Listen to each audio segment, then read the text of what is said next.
Ignore नहीं करनी है, क्योंकि एनसीईआरटी से कई बार डायरेक्ट क्वेश्चन भी आ जाते हैं कि यार पहले दिन आपने कुछ क्वेश्चन लिखा, फिर आप चेक करवा के आओ तो बोलेगा कि यार इंट्रोडक्शन में कमी है, कंटेंट में कमी है, या कंक्लूड हमसे नहीं हो रहा, तो वो बताएगा यार इंट्रोडक्शन में ये कमी है, अगले में वो इम्प्रूव करो। रूम में टीवी चल रहा था यार, ये मतलब एक मैंने देखा, हालांकि उसकी वॉल्यूम थी वो म्यूट थी, लेकिन जो मेरे जो साइड में से मैं जब उनसे बात कर रहा था तो यहाँ पे टीवी था, उसके ऊपर ध्यान जा रहा था, वो मतलब या तो डाइवर्ट करने के लिए, तो काफ़ी हद तक कंट्रोल में था इंटरव्यू। उसके बाद थर्ड और फोर्थ मेंबर आए तो शायद उन्हें गलतफहमी हो गई कि मेरा ऑप्शनल हिंदी लिटरेचर है, तो वो क्वेश्चन सारे हिंदी पे पूछने लग गए। मोटिवेशन तो देखो अपने माँ बाप से ही या अपनी कंडीशन से ही आना चाहिए। और नमस्कार दोस्तों, स्वागत है आपके एक और इंस्पायरिंग और इन्फॉर्मेटिव वीडियो में। हमारे साथ गौरव बुडानिया सर हैं। गौरव बुडानिया के साथ हम बातचीत करेंगे। सर आरएस में 12वीं रैंक के साथ सेलेक्ट हुए हैं, प्रॉपर एसडीएम बने हैं, और सर का 5 अगस्त को इंटरव्यू भी था यूपीएससी में। जब हम जयपुर में आरएस का रिजल्ट जो आया था उसको टॉपर कवर कर रहे थे, तो सर से हम कंटेक्ट किए, लेकिन सर ने कहा कि थोड़ा इंटरव्यू हो जाने दीजिए, उसका एक्सपीरियंस भी हम शेयर करना चाहेंगे। तो सर से हम बातचीत करेंगे कि सर की स्ट्रेटेजी क्या रही है, कैसे इन्होंने पढ़ाई किया, क्या क्या बुक लिस्ट इन्होंने फॉलो किया था, और सबसे बड़ी बात कि सर के पास एक्सपीरियंस बहुत है, एक तो आरएस का है और एक यूपीएससी का भी है। तो सर सबसे पहले तो सर आपका स्वागत है, और सर आरएस में आपको एसडीएम बनने पे बधाई, और सर आईएएस बनने के लिए अग्रिम बधाई आपको देना चाहते हैं। थैंक यू भाई, थैंक यू। सर आपका बेसिक इंट्रोडक्शन क्या है सर? सर मेरा नाम गौरव है, मैं राजस्थान के चूरू ज़िले का निवासी हूँ, और मैंने अपनी जो प्रारंभिक शिक्षा तो चूरू से ही की है। उसके बाद मैंने आईआईटी बीएचयू से मैंने माइनिंग इंजीनियरिंग में ग्रेजुएशन किया है। उसके बाद मैंने मास्टर्स किया है सोशियोलॉजी के अंदर, और आरएस में मैंने जब 2016 में अटेम्प्ट दिया तब मेरी 640 रैंक थी। उसके बाद 2018 में अभी मेरी 12वीं रैंक है, और यूपीएससी में ये मेरा प्रथम प्रयास था। मैं साक्षात्कार दे के आया हूँ, अब देखिए इसका क्या रिजल्ट रहता है। सर यूपीएससी भवन में भी आपसे मिले थे हम लोग। सर आप जो बता रहे थे कि आपने बहुत सारे एग्जाम क्रैक किया, थोड़ा सर बताएं कि आप कितने मेहनती थे और कैसे कैसे एग्जाम आपने क्रैक किया? ज़्यादा मेहनती वाला तो कोई सिस्टम नहीं था, लेकिन बस ठीक है कि जो बचपन में थे तब बताया कि 12th के बाद कि आईआईटी AIEEE के एग्ज़ाम होते हैं, तो मैं इनको दे लेते हैं, फिर वो निकल गए। फिर कॉलेज के बाद पता चला कि भाई गेट का एग्ज़ाम भी होता है कुछ, तो कॉलेज वाला बढ़ा हुआ ही आता है, तो गेट का एग्ज़ाम भी दिया था, उसमें मेरी ऑल इंडिया 80 रैंक थी, तो ठीक हो गया। फिर लोगों ने बताया कि सिविल सर्विसेज के भी एग्ज़ाम होते हैं, तो मैंने आरएस के एग्ज़ाम दिए। जब अब लगा कि आरएस निकल गया, फिर पता चला कि यूपीएससी का भी होता है। फिर एमए किया हुआ था तो पता चला नेट भी होता है, तो मैंने नेट दिया सोशियोलॉजी से, वो भी ठीक हो गया। फिर पता चला यूपीएससी का, तो अभी यूपीएससी का चल रहा है। सर आप आरएस में राजस्थान में एसडीएम भी बन गए हैं, और आने वाले समय में आईएएस भी बनने जा रहे हैं। तो सर जो है कि आरएस को हम लोग जैसा कैसे प्रिपरेशन करनी है उसका टच लेते हुए, और तो थोड़ा सा यूपीएससी में भी आएंगे, और फिर इंटरव्यू में आपसे क्या क्वेश्चन पूछेंगे गए हैं यूपीएससी वाले में, उसको सर जानना चाहेंगे। तो सर आरएस के लिए आपका स्ट्रेटेजी क्या था? तो आरएस के लिए जो स्ट्रेटेजी मेरा मेनली था कि जो भी सिलेबस है उसको पिकअप कर लो। उसके बाद मैं कभी भी किसी भी टॉपिक को पढ़ता, उसकी सारी डायमेंशन जब कवर हो जाती तब मैं आगे बढ़ता। देखो मैं कोचिंग के नोट्स वगैरह है ना कम फॉलो करता था। ये मतलब सबके लिए एडवाइजेबल मैं नहीं दे रहा, किसी के पास टाइम कम है या किसी को मेहनत करने की इच्छा कम है तो वो सीधे रेडीमेड मटेरियल किसी भी कोचिंग का उठा सकता है, लेकिन मैं ऐसा नहीं करता था। मैं मेरा जो टॉपिक कैसे उठा लिया कि यदि मेरे को मतलब 1857 की क्रांति पढ़नी है, मैं एक बुक से पढ़ता, दूसरी बुक से पढ़ता, तीसरी बुक से पढ़ता, तो मेरे को लगता है कि यार अब मेरे पास सफिशिएंट कंटेंट आ गया कि मैं कोई भी क्वेश्चन आएगा उसके बारे में लिख सकता हूँ, तो मैं उसको ना छोड़ देता था। तो मैंने बुक्स बहुत ज़्यादा पढ़ी हैं, और मैं दूसरे को एडवाइस भी नहीं करूँगा कि आप इतनी ज़्यादा बुक पढ़ो, लेकिन वो मेरी स्ट्रेटेजी थी कि मैं रिविज़न थोड़े कम कर पाता था। हालांकि रिविज़न सबसे ज़्यादा ज़रूरी है, लेकिन मैं बुक्स ज़्यादा पढ़ लेता था, तो वो अल्टीमेटली वही इफेक्ट हो जाता है, क्योंकि लगभग वो 90% कंटेंट हर बुक में सेम होता था, तो मेरे लिए रिवीजन का काम करते थे। तो ये मेरी मेनली आरएस के लिए रहा था कि मैं बुक्स बहुत पढ़ता था। सर आरएस में जो है कि लोकल जो है कल्चर या फिर जियोग्राफी या फिर हिस्ट्री को बहुत पूछा जाता है, स्पेशल जो होता है राजस्थान से रिलेटेड, सर उसको कैसे कवर करना है? क्योंकि मैं वहाँ पेपर भी देख रहा था, कोई मेंस का जो पेपर था यूपीएससी का, सॉरी आरएस का जो पेपर था मेंस का, उसमें सर मतलब कि उसके पर्सपेक्टिव में पूछ रहा था, क्वेश्चन पूछता है, तो सर उसकी तैयारी कैसे करनी है? देखो यार, आदमी को बहुत ही एकदम स्ट्रेटेजिकली इन्वेस्टमेंट करना पड़ता है। अब जैसे कि इंडियन एयरफोर्स, इंडियन आर्मी है, इंडियन नेवी है, तो हम सारा पैसा तो एक जगह नहीं लगाते, सब में डाइवर्ट करते हैं। तो वैसे ही वहाँ बहुत सारे सब्जेक्ट हैं, कम से कम 20-22 सब्जेक्ट हैं मेंस के अंदर और सबका वेटेज है। अब राजस्थान का यदि वेटेज देखें तो 20-22 नंबर की हिस्ट्री आ रही है, 20-22 नंबर की जियोग्राफी है, 20-22 नंबर की अपने इकोनॉमिक्स है और लास्ट में 20-22 नंबर की पॉलिटी है। इनके अलावा कुछ ज़्यादा राजस्थान का है नहीं। तो ये पॉलिटी ना भारत जो इंडिया की पॉलिटी है उसी से वहाँ की डेराइव हुई है, कोई दिक्कत नहीं है।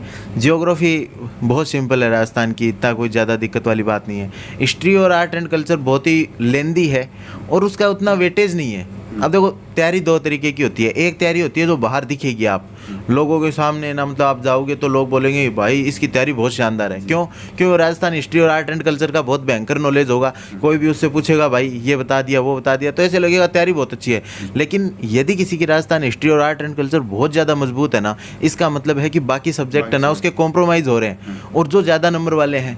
तो ऐसा नहीं करना यार। अब देखो दूसरी बात ये है कि आर्ट एंड हिस्ट्री और आर्ट एंड कल्चर को ना नेगलेक्ट भी नहीं करना है। क्यों? क्योंकि वो पेपर के स्टार्टिंग के क्वेश्चन होते हैं। जैसे हिस्ट्री का पहला क्वेश्चन आएगा, दूसरा क्वेश्चन आएगा, दोनों हिस्ट्री के आएंगे, राजस्थान हिस्ट्री के।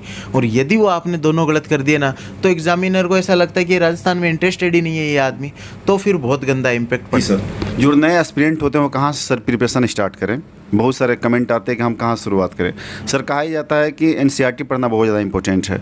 बहुत लोग ऐसे हैं जो एनसीईआरटी से भागते हैं और कहते हैं कि बिना एनसीईआरटी पढ़े पॉसिबल है कि नहीं।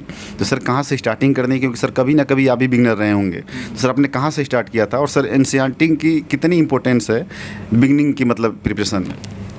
यार देखो एनसीईआरटी की सबसे खास बात है ना जो मैं बताता हूँ, देखो लोग बोलते हैं फाउंडेशन के लिए काम किए, लेकिन एनसीईआरटी के अंदर बहुत सारे गैप होते हैं। मतलब आप एनसीईआरटी पढ़ के यदि सोच रहे हो कि मेरा फाउंडेशन बन जाएगा या फिर ना मैं बहुत अच्छा कर लूँगा आरएएस आईएएस में, तो वो थोड़ी मिथ है वो। हालांकि कंटेंट बहुत बढ़िया है लेकिन उस कंटेंट के बीच में गैप है तो उससे आप समझ नहीं पाओगे। तो आप मेरा तो ये एडवाइस है कि आप बेसिक कहीं से कर लीजिए। जैसे लक्ष्मीकांत से आपने पॉलिटी कर ली, अब आपको पॉलिटी की समझ होगी, इसके बाद अब आप पढ़िए। अब एनसीईआरटी को पढ़ोगे तो आपको लगेगा कि यार सही बहुत सही किताब लिखी है, क्योंकि उसमें बहुत शॉर्ट में कर दिया है उस चीज़ों को और आपको डायमेंशन निकालने में बहुत हेल्प मिलेगी कि यार ना मतलब कि इस तरीके से, क्योंकि वो छोटी सी बुक के अंदर सारी डायमेंशंस है उसके अंदर। तो लास्ट के अंदर 2-3 बार जब आप पढ़ोगे ना तब आप, क्योंकि इतनी छोटी सी एनसीईआरटी है लेकिन उसके 5-6 ऑथर होते हैं वो भी बहुत नामी गिरामी, तो आपको ये पता चलेगा कि ना जो प्रोफेसर है वो क्या चीज़ लिखता है, उसको क्या चीज़ इंपॉर्टेंट लगती है। आपने सब पढ़ लिया, उसके बाद ही तो पता चलेगा कि ये इंपॉर्टेंट चीज़ थी। जब आपको ये नहीं पता कि इंपॉर्टेंट चीज़ क्या थी तो, और बेसिक फाउंडेशन आप ना जो बनाना चाहोगे तो एक बार मतलब ठीक है पहले आप एनसीईआरटी पढ़ लो, लेकिन मेरे लगता नहीं है कि एनसीईआरटी से मतलब वो मतलब आज का जो कंपटीशन का इन्वायरमेंट है वो होगा। इग्नोर नहीं करनी है क्योंकि एनसीईआरटी से कई बार डायरेक्ट क्वेश्चन भी आ जाते हैं और एनसीईआरटी के अंदर जो डायमेंशन होती हैं वो बहुत सिस्टमेटिकली अरेंज्ड होती हैं। बाकियों में वो थीम उतना अच्छे से अरेंज नहीं होता, क्योंकि ऑथर लिखता है जैसे लक्ष्मीकांत है, एक आदमी ने लिखी है, सविंदर सिंह है तो एक आदमी ने पूरी ज्योग्राफी बुक लिख दी, तो एक आदमी गलती कर सकता है, 5-6 आदमी नहीं कर पाएंगे वो गलतियाँ। हाँ सर मेंस के लिए सर आपका बुक लिस्ट क्या क्या आपने फॉलो किया था? और सर बुक लिस्ट फॉलो करने के साथ कोचिंग के जो नोट्स होते हैं, जो मटेरियल बने होते हैं, रेडीमेड मटेरियल जो बने होते हैं, सर उसका कितना आपने उसको कितना प्रेफरेंस किया आपने? यार अब देखो मेरा थोड़ी सी बुक लिस्ट लंबी है तो मतलब जो भी है ना मतलब जिसको भी लगे ना कि ये मेरे लिए ना मतलब कि सफिशिएंट है वहाँ पे रुक जाना, क्योंकि रिवीजन करने हैं आपको मिनिमम 2-3। तो मैं जो लिस्ट बताता जाऊँगा यदि उसको फॉलो करोगे तो मतलब ज़्यादा टाइम लग जाएगा, तो उसको मत करना। तो जैसे मैं सबसे पहले पेपर GS1 पेपर से स्टार्ट करता हूँ। तो मेरा जैसे पहला था history and culture of Rajasthan, तो उसके लिए मैंने दक्ष की बुक फॉलो की थी। सर यूपीएससी को सर बताइए, यूपीएससी वाले सर सिलेबस में आते हैं, यूपीएससी वाले सिलेबस के हिसाब से। ओके।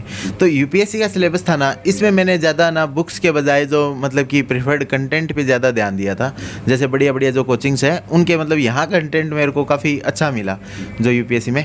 तो यूपीएससी में जैसे कि पहला हिस्ट्री वाला है तो सबसे पहले बेसिक बुक अपनी स्पेक्ट्रम की है, वो सभी लोग पढ़ते हैं। उसके अलावा प्रतीक नायक सर के जो पीपीटीज आती हैं तो 1200-1300 पेज की पीपीटी हैं, लेकिन वो काफ़ी अच्छी हैं क्योंकि उसमें सारी डायमेंशन उन्होंने कवर किए हैं, तो वो पीपीटी आप फॉलो कर सकते हो। उसके अलावा ना बहुत सारी कोचिंग होगी, ला एक्सीलेंस की आती हैं या फिर बहुत सारी कोचिंग होगी, जिस्ट आती है लास्ट में छोटी सी जिसमें 50-100 पेजों के अंदर पूरी टाइमलाइन दी होती है, उसको पढ़ सकते हो। उसके अलावा अपने विजन आईएएस की वेबसाइट के ऊपर ऐसे थीम चार्ट बने हुए हैं, जैसे 1857 की क्रांति का पूरा एक चार्ट बना हुआ है, ये अपने स्वदेशी आंदोलन का चार्ट बना हुआ है, तो उसको भी फॉलो कर सकते हो। उसके अलावा किसी टॉपर की कॉपियाँ और देखना, क्योंकि ये जो क्वेश्चन आते हैं जैसे कि मतलब पानीपत में लड़ाई लड़ाइयाँ क्यों होती थी, ये किताब के अंदर नहीं मिलेगा। तो आपको सारी वहाँ पे सोचना पड़ेगा कि वो कैसे स्ट्रेटेजिक पॉइंट था, ज्योग्राफिकल पॉइंट था, वहाँ पे कहाँ से आयरन की सप्लाई होती थी, कहाँ से पानी की सप्लाई होती थी, तो वो चीज़ें आउट ऑफ द बुक हैं, उनको वहीं पे सोचना पड़ेगा। तो इनके लिए पूरा तैयार होना। फिर देखो सोसाइटी के लिए मेरा ऑप्शनल एंथ्रोपोलॉजी था, तो और सोशियोलॉजी से मैंने मतलब एमए भी किया था, तो इन दोनों सब्जेक्टों में इतना ज़्यादा कवर होता है, तो सोसाइटी मैंने स्पेसिफिक कवर नहीं किया। ज्योग्राफी की बात आती है तो ज्योग्राफी में आप माजिद हुसैन पढ़ सकते हो, बर्नवाल पढ़ सकते हो, और जो अपनी जीसी लियोंग आती है उस बुक को पढ़ सकते हो, और उसके अलावा जो अपनी एनसीईआरटी है 11वीं 12वीं वाली वो पढ़ सकते हो। तो ये सारी बुकों में से सेलेक्टिव पढ़ना है, जो भी टॉपिक यूपीएससी के अंदर दिए हुए हैं वही पढ़ने हैं, हर सारा कुछ नहीं पढ़ना है। जीएस2 के अंदर आते हैं तो आईआर है, इंटरनेशनल रिलेशन, पॉलिटी है और सोशल जस्टिस है। सोशल जस्टिस के अंदर लगातार करंट अफेयर फॉलो करो, कौन सा एक्ट आया है, कौन सी स्कीम चल रही है, एनजीओ क्या कर रहा है, सीएसआर से कोई प्रोजेक्ट चल रहा है, क्या चल रहा है, कोई इनिशिएटिव, कुछ भी उनको लिखते रहो। बेस्ट मैगजीन आपकी नज़र में जो करंट अफेयर के लिए? करंट अफेयर के लिए यार एक मैगजीन तो जैसे विजन आई, ये सब लोग पढ़ते हैं, लेकिन है ना मैं मतलब केवल उसमें से जैसे इंडेक्स देख ली और मेरे को लगता है ये सिलेक्टिव टॉपिक है तो वो, क्योंकि मैं न्यूज़पेपर से नोट डेली बनाता हूँ। जैसे कि हिंदू न्यूज़पेपर है तो उसमें जैसे कोई एडिटोरियल एनालिसिस वाले बहुत आते हैं, अनअकैडमी के ऊपर भी आता है, बाइजू वाले भी करवाते हैं, ये इनसाइट आईएएस करवाता था, आईएएस बाबा करवाता है, ओनली आईएएस करवाता है। तो जो भी आपको मतलब 15-20 करवाते हैं, मैं सबका नाम तो क्या लूँ, उनमें से जो भी आपको शूट करे कि ये मेरे नेचर के हिसाब से पढ़ाता है, तो मतलब और जो रेगुलर होना चाहिए, जैसे ओनली आईएएस काफ़ी रेगुलर है, तो उनमें से आप किसी को भी एक को पिकअप करो और उनके नोट्स ना मैं डेली बनाता था, किसी को मतलब फ्रूटफुल लगे तो बना सकता है। तो फिर जो लास्ट में जो मैगजीन आती थी विजन की, तो उसमें most of the topic cover हो जाते थे। फिर भी ऐसा लगता है कि 2-4 टॉपिक 5-10 टॉपिक नए हैं, तो उन पेज को आप कॉपी कर लो, या मतलब जैसे कि मैं तो टैब में नोट्स बनाता था तो उनको मैं यहाँ पे लिख लेता था। तो ये है, उसमें जीएस2 में ज़्यादा नहीं है, आईआर में जो करंट अफेयर हो रही है वो देखते रहो, और फिर जो पॉलिटी की बुक है वो आपके लिए सफिशिएंट होगी। जीएस3 भी आजकल बहुत ज़्यादा करंट है, तो बेसिक बुक पढ़ने की कोई ज़रूरत नहीं है, पिछले 1-2 साल का जो करंट अफेयर है वो कर लो। और अब जैसे इकोनॉमिक्स के टॉपिक दिए वो किसी बुक में कवर तो होते नहीं है, जो विजन का वैल्यू एडेड मटेरियल है उसको पढ़ सकते हो। तो थोड़ा वीडियो लंबा हो रहा है, लेकिन मतलब कंटेंट एग्ज़ाम इतना बड़ा है तो मतलब इतना तो होगा इसमें। एग्रीकल्चर आजकल बहुत ज़्यादा इंपॉर्टेंट हो रहा है, तो एग्रीकल्चर में जो प्रीवियस ईयर टॉपर के मतलब रेड्डी सर के नोट्स थे, तो मैंने उनको भी मतलब फोकस किया था, और मैंने राव आईएएस की भी एक बुकलेट थी, मैंने वहाँ से भी किया था। तो एग्रीकल्चर को थोड़ा अच्छे से कर लेना, 4 क्वेश्चन आते हैं। फिर साइंस एंड टेक है, तो साइंस एंड टेक में मैंने संतोष सर के जो नोट्स थे उनको रेफ़र किया था, लेवल अप आईएएस के। तो वो नोट्स मेरे को काफ़ी, लेकिन लेंदी बहुत है, वो 300 से ज़्यादा पेज के नोट्स हैं, तो कोई घबराना मत। यदि साइंस एंड टेक करनी है उससे 2 ही क्वेश्चन आते हैं, और वो भी बहुत जनरलाइज्ड आते हैं, आप उनको नहीं भी पढ़ोगे तो न्यूज़पेपर से भी हो जाएंगे। लेकिन मैंने बस, मेरा इंटरेस्ट भी था साइंस में, तो मैंने वो पढ़ लिया था। इंटरनल सिक्योरिटी के लिए मैंने मेनली मेरे दोस्तों ने, हमने मिलके खुद ने नोट्स ही बनाए थे, तो मैं वो ही फॉलो करता था केवल वो। फिर जो एप्टीट्यूड सर जो 4th पेपर है, हाँ जीएस का जो इथिक्स का जो 4th पेपर है, उसमें जो थ्योरी वाला पार्ट है उसके लिए मैंने 3-4 जगह से रेफ़र किया था।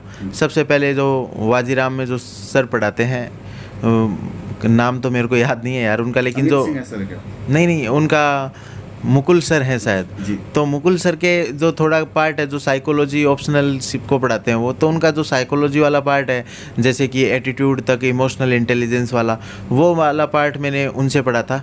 फिर मैंने अतुल गर्ग सर के कुछ पार्ट पढ़ा था, जैसे ह्यूमन वैल्यूज़ वगैरह वाला, और जो लुकमान सर हैं उनका जो लास्ट में जो पब्लिक एडमिनिस्ट्रेशन वाला पार्ट था वो पढ़ा था। उसके अलावा मैंने फिर विज़न के जो क्लास नोट्स थे ना, उनको उनसे सप्लीमेंट कर लिया था। तो मैंने 4-5 जगह से मिक्सअप कर लिया था उन नोट्स को, और उसके बाद मेरा वो थोड़ा ठीक हो गया, 4th पेपर में अच्छा हो गया। सर आंसर राइटिंग कैसे करते हैं, क्योंकि सर प्री जो है वो तो सिर्फ क्वालिफाइंग है सर, मेन जो है वो मेंस का ही होता है, और सर उसमें आंसर राइटिंग सबसे ज़्यादा इंपॉर्टेंट है। सर आप बिगनर होने के साथ साथ आप जब शुरू में स्टार्ट किए होंगे तो आपको भी ऐसा लग रहा है कि अरे नहीं हो पा रहा है, इतने कम मार्क्स आ रहे हैं मॉक टेस्ट में वगैरह में, तो सर कैसे अपना स्किल डेवलप किया और मेंस आंसर राइटिंग को आपने बेहतर बनाया? ये सबसे बड़ी प्रॉब्लम है यार यूपीएससी में, आरएस में, कहीं भी, कि लोग पढ़ तो बहुत लेते हैं और मतलब इंटेलिजेंट भी खूब हो जाते हैं, लेकिन ना जब लिखने की बारी आती है ना तो वो नहीं आता। मैं तो इधर मेरी रैक दिखाऊंगा, मैंने बहुत सारे पेपर लिख रखे हैं, मतलब आरएस के भी बहुत लिखे थे, इधर भी बहुत पेपर लिखे थे। कोचिंग ज्वाइन भी नहीं करता, तो मैं खुद से लेके आ जाता हूँ पेपर, घर पे बैठा सारे पेपर लिखता हूँ, फिर ना उन इंस्टीट्यूट में जाके या कहीं भी जाके मैं पेपर मेरे चेक करवा लेता हूँ। तो यार इसमें सबसे पहले तो देखो दिक्कत कहाँ आ रही है, मतलब आप कंटेंट लिख रहे हो तो एक साथ 20 क्वेश्चन लिखने के बजाय पहले आप हर दिन 2 क्वेश्चनों का ट्राई करो कि यार पहले दिन आपने कुछ क्वेश्चन लिखा, फिर आप चेक करवा के आओ, तो बोलेगा कि यार इंट्रोडक्शन में कमी है, कंटेंट में कमी है, या कंक्लूड हमसे नहीं हो रहा, तो वो बताएगा यार इंट्रोडक्शन में ये कमी है, अगले में वो इम्प्रूव करो। क्योंकि आप देखो आज मैं ना 50 ट्रिक भी बता दूंगा ना कि पहली ज्योग्राफी के लिए ये ट्रिक फॉलो करो, पॉलिटी के लिए ये फॉलो करो, इसके लिए ये फॉलो करो, तो वो लॉन्ग टर्म में सस्टेन नहीं करेंगी। वो एक बार मतलब लगेगा कि यार इसे ये बोल के चला गया, खुद के हिसाब से अडॉप्ट करनी पड़ेंगी। अब जैसे खुद को क्या चीज़ अच्छी आती है, जैसे मैं यदि न्यूज़पेपर पढ़ता था तो मेरे साथ ना हेडलाइंस थी ना, वो मेरे को जनरली याद रहती थी कि इस टाइम पे ऐसा कुछ हुआ, तो उनसे ना मेरा मतलब हो जाता है। जैसे क्लीन एनर्जी, सोलर एनर्जी के ऊपर मेंस के अंदर क्वेश्चन आया था, तो मैंने उसकी जो स्टार्टिंग की थी वो वहाँ पे रेवा के अंदर उस टाइम पे पीएम मोदी ने सबसे बड़ा प्लांट लगाया था, तो उनका एक हेडलाइन थी कि जो ये सोलर एनर्जी है वो सिक्योर है, प्योर है, इस तरीके से उन्होंने कुछ स्टेटमेंट दिया था 3 लाइनों का। तो उस टाइम पे मेरे को याद था सिक्योर, प्योर, ऐसे करके श्योर, प्योर, सिक्योर। तो ये मेरे को बहुत अच्छा लगा कि ये पूरी सोलर एनर्जी को ना एक्सप्लेन कर रहा है। तो सोलर पे जब भी क्वेश्चन आया तो मैंने उसका जब कंक्लूजन किया ना कि मतलब कि सोलर इतनी अच्छी एनर्जी है, एनवायरनमेंट फ्रेंडली एनर्जी है, तो अब इसका जो मतलब कि यदि 3 शब्दों के अंदर इसके बारे में बोला जाए तो पीएम मोदी ने सही बोला था, ये प्योर है, श्योर है, सिक्योर है। तो इस तरीके से जो आपको, अब क्योंकि मुझे करंट अफेयर पता था तो मैंने उससे किया। किन्हीं लोगों को स्टैटिक एसडीजी वगैरह पता होते हैं तो वो एसडीजी से करते हैं, किसी को बाकी टेक्निकल नॉलेज होता है तो वो उसको बताते हैं कि हमारी चाइना के ऊपर है ना इम्पोर्टेंस, मतलब डिपेंडेंस है इसके इम्पोर्ट पार्ट के लिए, वो उससे बोलते हैं। किसी को और कुछ इंटरकनेक्शन बिठाना है तो वो उससे बिठा सकते हैं। तो सबको अपनी स्ट्रेंथ पे ऊपर काम करना है, लेकिन तब इसके लिए एक दिन लिखोगे ना तो आपको पता चलेगा ये मेरी कमी है। आज किसी से भी पूछ लो ना, आप कंक्लूजन करने में किस में कंफर्टेबल महसूस करते हो, उसको यही नहीं पता मैं कंफर्टेबल किस में महसूस करता हूँ। तो ये एक चीज़ करनी चाहिए हमें। सर अब आएंगे 5 अगस्त के दिन, जो कि आपकी ज़िंदगी का कहीं ना कहीं वो क्रूशियल डे था, क्योंकि उस दिन आप इंटरव्यू दे रहे थे यूपीएससी भवन में, हम मिले भी थे। तो सर उस दिन के बारे में थोड़ी सी बात करेंगे कि अंदर का माहौल कैसा था यूपीएससी भवन का। तो सर कैसा सर एम्बियंस था और कितने मेंबर थे, और सर कौन सा बोर्ड था सर? मेरा सुजाता मैम का बोर्ड था और अंदर माहौल काफ़ी अच्छा था। मैं गया था तो नमस्ते वगैरह, पहला अटेम्प्ट था यूपीएससी में, पहला हाँ, इंटरव्यू भी मेरा यूपीएससी में पहला अटेम्प्ट था ये और पहला इंटरव्यू था। तो मैं गया तो माहौल काफ़ी शानदार था, उन्होंने नमस्ते वमस्ते किया, सब कुछ एकदम बढ़िया से किया। तो मैंने इंग्लिश में पेपर दिए थे सारे, लेकिन मेरा जो मीडियम ऑफ इंटरव्यू था वो हिंदी था, तो मैंने हिंदी सेलेक्ट किया और सब कुछ। बैठे कैसे थे थोड़ा सा मेंबर सर? तो मेंबर टेबल्स पे नहीं बैठे थे, जो बीच में मैम थी। अच्छा, और उसके अलावा डेस्क नहीं था? डेस्क था मैम के सामने, और फिर 4 मेंबर थे अलग अलग कोनों में बैठे थे। अच्छा, मतलब जहाँ हाँ, तो उनके पास ऐसे बड़ा सोफा जैसा एक सीट था, उनके सामने कुछ एक छोटा टेबल सा रखा हुआ था जिस पे डेफ वगैरह रखे हुए थे, तो वो चारों तरफ बैठे थे। तो इंटरव्यू का थोड़ा माहौल इस बार अलग जैसा था। गया था सर, जैसे कि कुछ टीवी वगैरह भी चला रखे? हाँ, रूम में टीवी चल रहा था यार, ये मतलब एक मैंने देखा, हालांकि उसकी वॉल्यूम थी वो म्यूट थी, लेकिन जो मेरे जो साइड में से मैं जब उनसे बात कर रहा था तो यहाँ पे टीवी था, उसके ऊपर ध्यान जा रहा था, वो मतलब या तो डाइवर्ट करने के लिए ऐसा कुछ किया होगा, तो वो कुछ सिस्टम तो था वहाँ पे। तो इसमें मेनली ना जो मेरे से स्टार्टिंग हुआ काफ़ी अच्छा हुआ कि सुजाता मैम ने पूछा कि आप क्या करते हो, तो मैंने बताया कि मेरा आरएस में ये है, तो उन्होंने बोला बहुत बढ़िया है। और मेरा वो चूंकि डेफ में नहीं भर पाए होंगे आप, क्योंकि हाँ, उसके पहले डेफ भरा जा चुका, बिल्कुल। हाँ, तो मैम ने मेरे से पूछा था कि आप बीएचयू से कब पास आउट हुए, तो मैंने जब उनको बताया तो उन्होंने बोला कि अभी क्या कर रहे हो, तो मैंने उनको बताया एग्ज़ाम का मेरा, तो वो बोले कि बहुत बढ़िया है। तो माहौल पहले बहुत बढ़िया था इंटरव्यू में। फिर मेंबर 1 और मेंबर 2 तक जब माहौल था तो वो ज़्यादातर मेरे मास्टर्स किया हुआ सोशियोलॉजी वहाँ से पूछ रहे थे वो, तो काफ़ी हद तक कंट्रोल में था इंटरव्यू। उसके बाद 3rd और 4th मेंबर आए तो शायद उन्हें गलतफहमी हो गई कि मेरा ऑप्शनल हिंदी लिटरेचर है, तो वो क्वेश्चन सारे हिंदी पे पूछने लग गए कि हिंदी में इंटरव्यू दे रहे थे मीडियम। हाँ, इंटरव्यू मैं हिंदी में दे रहा था और मेरे से पहले 2-3 लोग थे, उन सभी का ऑप्शनल हिंदी लिटरेचर था। तो शायद उन्हें लगा होगा कि इसका ऑप्शनल भी हिंदी लिटरेचर है, उन्होंने इतना ध्यान से देखा नहीं, और मैं हिंदी में ही इंटरव्यू दे रहा था। और उन्होंने पहले स्टार्टिंग में मेरे से हिंदी के क्वेश्चन पूछे कि हिंदी को किस तरीके से प्रमोट किया जाए, तो मैंने उनके रिप्लाई कर दिए। फिर उन्होंने कि हिंदी में दिक्कतें क्या आ रही हैं वो रिप्लाई कर दिया। फिर हिंदी की ग्रामर में क्या दिक्कत है, तो फिर मेरे लिए थोड़ा डिस्कम्फर्ट जोन शुरू हो गया, क्योंकि मैं इंग्लिश से था तो मैं कि ये क्यों। फिर लेकिन जो फोर्थ मेंबर आए उन्होंने समास, अलंकार और छायावाद ऐसे ऐसे क्वेश्चन पूछे, जो मतलब कि मेरे को लगा कि एकदम मैं मतलब ब्लैंक हो गया कि ये चीज़ें मेरे से पूछ क्यों रहे हैं। तो मेरे मतलब ज़्यादा फोर्थ मेंबर को मैंने most of the time sorry बोला कि सर मेरे को इन चीज़ों का नॉलेज है नहीं। तो ये थोड़ा सा मेरा जो लास्ट का जो पार्ट था इंटरव्यू का वो थोड़ा सा बिगड़ गया। अब देखते हैं कि और उनको क्या अच्छा लगता है। सिलेक्ट होंगे, मुझे पूरा उम्मीद है। सर कितने देर इंटरव्यू चला था लगभग? इंटरव्यू यार काफ़ी देर चला था, मतलब 30-35 मिनट हो गया था, क्योंकि सुजाता मैम बार बार उनको मेंबर्स को बोल रही थी कि ठीक है आप आगे बढ़िए, ठीक है आगे बढ़िए, लेकिन वो लगातार क्वेश्चन पे क्वेश्चन कर रहे थे। 60-70 क्वेश्चन से ज़्यादा आराम से पूछ लिए। 60-70 क्वेश्चन? हाँ, इतने क्वेश्चन आ गए थे। छोटे क्वेश्चन भी थे, जैसे टाई को हिंदी में क्या बोलते हैं और जो सेल्फी को हिंदी में क्या बोलते हैं, इस प्रकार के क्वेश्चन पूछ लिए थे। क्योंकि मैंने हिंदी से, मेरे को पूछ रहे थे कि आप इंग्लिश से होके हिंदी में है तो आपकी शब्दावली है या नहीं है, तो इसलिए वो मेरे से ऐसे क्वेश्चन शायद पूछ रहे थे। तो इस वजह से मतलब कि सारा। सर हम पूरा उम्मीद करते हैं कि आप एसडीएम बने अभी सर, उस ज्वाइनिंग से पहले आपका लिस्ट में नाम आए और प्रॉपर आईएएस बने और कम से कम टॉप 50 में तो रहे ही। और सर फिर से आपका एक बार हमें प्रॉपर इंटरव्यू करने का और साक्षात्कार करने का मौका मिलेगा और एक बार और फिर से आपका स्ट्रेटेजी हम जरूर बताएंगे।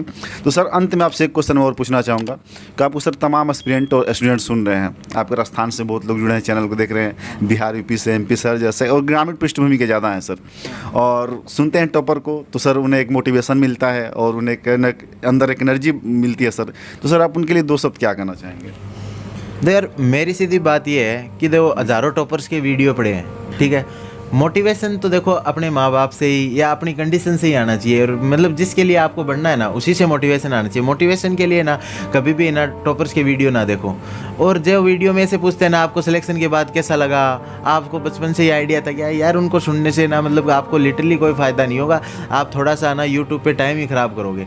जो टॉपर आपको स्ट्रेटेजी बताए, आपको बताए कि इस तरीके से पढ़ना है, ये इस तरीके से रिटेन करना है, इस तरीके से आंसर राइटिंग करनी है, उन्हीं के वीडियो सुना करो और बाकियों में कुछ नहीं रखा है। क्योंकि सब लास्ट में जाके सबकी टॉपर की वो बुक लिस्ट है वो सेम ही होगी, कोई अलग तो बुक लिस्ट होगी नहीं। लेकिन बस है कि किसी की स्ट्रेटेजी सुन लो आप कि वो किस तरीके से आंसर राइटिंग करता था, कंक्लूजन इंट्रोडक्शन किस तरीके से देता था, ताकि आप ना उसमें से सोच पाओ कि ये 10-15 प्रकार के हथियार हैं, उनमें से मेरे को कौन सा शूट करेगा। जैसे काउंटर स्ट्राइक गेम खेला होगा तो उसमें कोई तो बंदूक उठाता है, कोई AK-47 उठाता है, कोई राइफल उठाता है, तो मतलब जो हमें शूट करती है हम उसी को पिकअप करते हैं। तो केवल उतना ही होना चाहिए, और ज़्यादा मतलब मोटिवेशन वीडियो में कोई नहीं रखा। पढ़ाई करो, मस्त हो जाएगा, कुछ दिक्कत नहीं। Okay sir, thank you so much Gaurav sir कि आपने अपना प्रेशर समय निकाला। एक्चुअली मैं बता दूं कि सर का सुबह में टिकट था, ये जा रहे थे घर, लेकिन सर ने ट्रेन कैंसिल करा, अपना टिकट कैंसिल करा और शाम में सर निकल रहे हैं। तो सर इसके लिए दिल से आभारी हूँ मैं।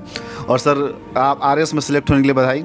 और सर आपका 25 और 27 जब भी सितंबर को आएगा रिजल्ट IAS का, तो उसके लिए सर हम इंतजार कर रहे हैं। डेफिनेटली सर आप IAS बनेंगे और फिर से एक बार बातचीत करने का मौका मिलेगा सर।